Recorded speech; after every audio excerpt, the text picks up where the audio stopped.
Where Winds Meet doesn't have Australian servers, which results in me getting high ping and desync. But thanks to today's sponsor ExitLag, I can eliminate those hiccups and maintain a stable, faster connection to the game servers. ExitLag reduces your ping in online games by using a patented technology, multi-pathing, and improving your connectivity to game servers with optimized routes in over 190 countries to ensure you get the best connection. It's easy to download, log in, and search from over 2,000 games and improve your connection instantly with the flip of a toggle. ExitLag includes a wide variety of FPS boosts and optimizations as well. To give an example of how beneficial ExitLag is, I'll open the game and show my ping with ExitLag off, which is around 217 ms, and as soon as I turn ExitLag on, it drops drastically to 137 ms, which makes a huge difference as a competitive player. ExitLag are currently running a Black Friday sale that goes until the 15th of December, where you can get up to 50% off the annual plan with an extra 3 months included. They also offer a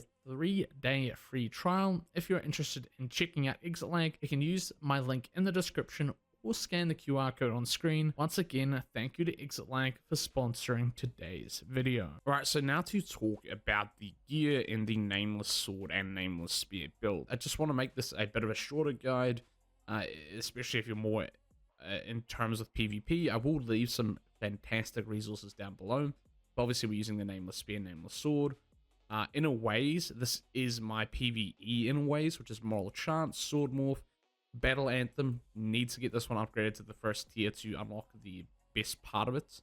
And then Evasive Charge, which is really good for bossing. It gives us more iframes, basically. The only thing that changes between PvE and PvP is I take the Fury Harvest and I put that on over Battle Anthem. Take Vital Leech and I put that over the Dodge one. And then in the Mystic skills, we have, of course, got Dragon's Breath, which you will see me abuse a lot in PvP. Probably one of the most OP abilities in PvP in terms of how much it does. You get grits or fortitudes, you also get a fire dots, and again, you just get to basically be anti-stagger for a little bit, which is really strong. Radiant Touch, you see me use this all the time to gap close and get executions.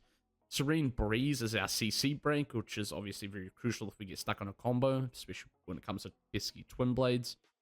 Soaring Spit is a new one. I didn't actually use this in some of the clips at the start of the video, is this is something I've introduced recently, which I will mention later when it comes to a combo website that is fantastic as a resource to use for this game. Then we have Leaping Toad. Leaping Toad, I don't utilize as much as I should, and that's a learning curve for me.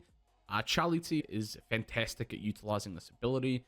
It's very good for continuing your combos. Yeah, I'd really recommend Leaping Toad if you can build that into your combo.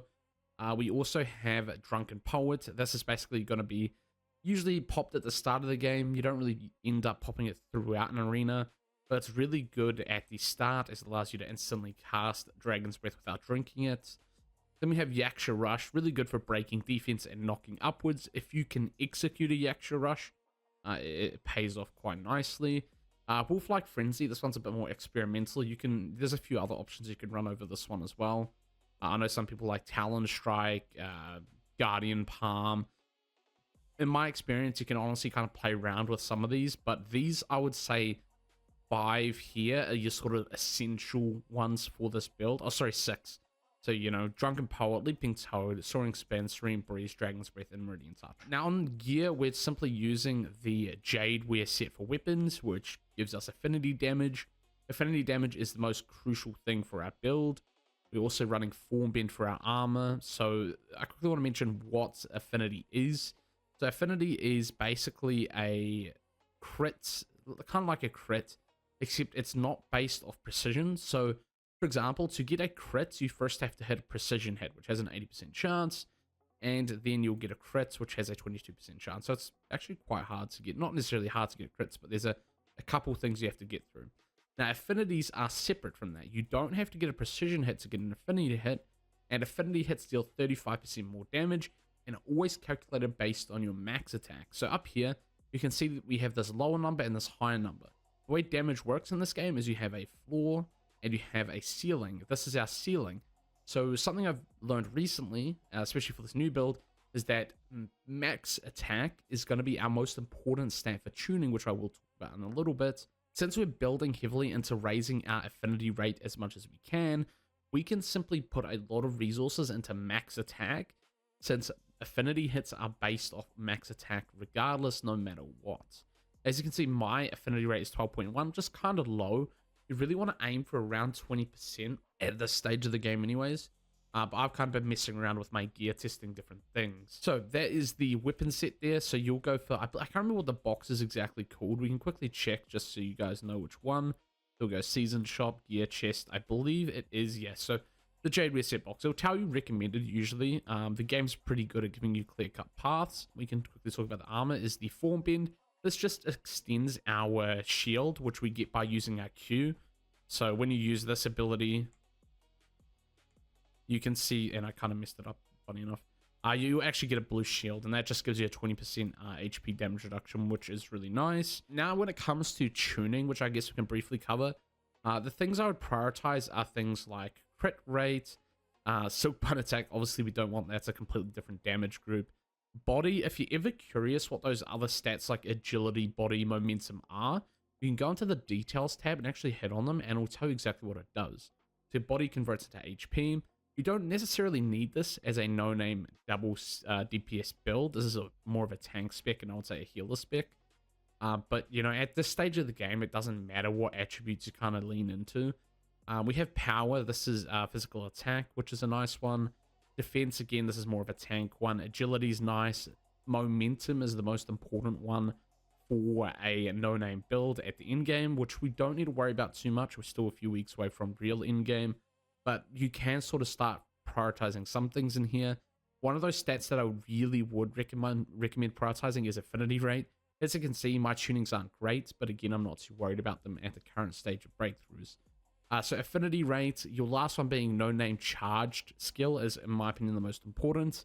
You can also go for spear. Any kind of no-name damage boost is fine. You can... defense is okay. I wouldn't prioritize that in-game, though, as, again, we are more of a DPS build. We're not really leaning into being a tank. So max Bell Strike attack. This is kind of the key thing we want to see here. Affinity rate, Bell Strike, agility, if that was momentum, would be really nice.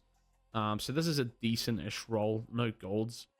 Sword here, max Bell Strike attack, gold. Obviously, that's a really nice one. Heavy attack damage boost, which is pretty RNG to get that one. And then physical penetration is okay as well. It's just armor pin. As you can see, I've got a lot of silk bind because I'm transitioning from a different build. So min physical attack, these are double min. Not necessarily needed in our build because, again, we're aiming for affinity rate and affinity hits, which are based off our max attack. So this actually could almost be considered a DOA stat. And the priority I quickly want to mention on these tunings is I would go max attack, affinity rate. Actually, no, I'll put affinity rate above it. Then I would go probably max attack. Then I would go maybe crit rate or momentum. I'll debate between those two. Then after that, it's up to you. You'll probably have your damage boosts in there. But yeah, affinity rate is probably one of the most important alongside max attack. So those two stacking together are going to give you the most damage, right? But obviously, Arsenal, we're focusing Bell Strike, makes sense. Divincraft, obviously upgrade these as we can through our breakthroughs. Poison is the one I personally use in GVG. And then I prefer using Divincraft in general PVE and PvP arenas. Divincraft water could be decent against tanks. The problem is you don't know what you're versing until you're in the loading screen. And you can't change your spec when you're in the arena. So this is more useful when you're out in GVG or maybe doing bounty hunties, where you actually have the ability to hot swap what you're using. But yeah, when it comes to arenas, you sadly don't know what you're going up against until you're in the instance. And from there, you can't change it. Talents, you're pretty much going to have all of these unlocked eventually. Arena, I'm actually not too sure. I haven't progressed further enough in these, as the queue times are so bad for me. I'm pretty much asleep when they're on. But when I do play Arena, I've just been working a way through it. Anything that bumps affinity rates, I've pretty much prioritized. Over here, yeah, so affinity rate resistance, critical resistance, things like that. You know, things that generally make sense and sound good. So when you get to it, the HP ones will probably be pretty good. You know, things like that. I mean, that's generally pretty much the entire build, right? And those two differences between PvE and PvP. So again, we can go to the PvP spec, or the PvE spec here, simply by taking the perfect dodge one, placing it here, and taking Battle Anthem. Now, there is the point to be made that you could actually technically use Battle Anthem in PvP as well, if you are able to consistently get charged attacks off. As you would have noticed, I got a few off in the clips at the start of the video, and that's why I still prefer using Sword Morph, is if you have the ability and the, I guess, play style or situational awareness to actually be able to pull off those triple charged attacks, they will do some serious damage in PvP. Now, I do want to quickly bring up a fantastic website that I'll have linked in the description when it comes to PvP, and it is fantastic for learning combos in PvP, especially.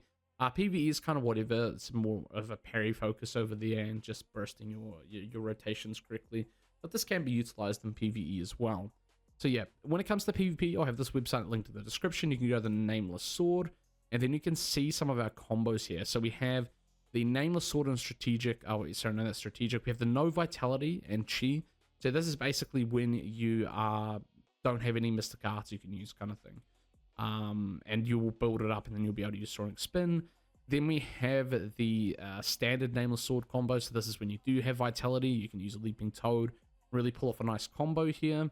And then last but not least, we have the simple combo, which I think is really good for beginners, which is using Free Morph. And then we have the stun combo as well. And there's a few other ones in here you can read into. I think that's the last one. Yeah, the Nameless Spear stun combo is very strong, but it requires a very tight timing. As you can see, it's one of the longer combos. And I'll say this one is pretty much off limits if you're on high ping. Like me, it's pretty hard to pull off. But these ones are much more doable on high ping. I sit around, I think, 140 ms, if I'm not mistaken. Yeah, so I said around 140 ms, which these two combos, actually these three, I can do the Chi one as well. I can do completely fine, but when it comes to this one, it's a little bit more tricky. So yeah, that's pretty much all I want to talk about. A simpler build guide than my usual stuff. And yeah, I mean, there are animation cancels, of course. Most of you probably already know that deflect or slash parry will get you out of most combos in the game, or get you out of most abilities in the game. So, you know, I can, do a Drunken Poet. I can go into a breath, and then I can cancel out of that. And you can cancel out of things if you really need to, just like that. But yeah, that's pretty much all I want to talk about. That is the build, a shorter, sweeter video today for you guys. And again, thank you to ExitLag for sponsoring today's video. So yeah, I'll see you guys in the next video. Peace.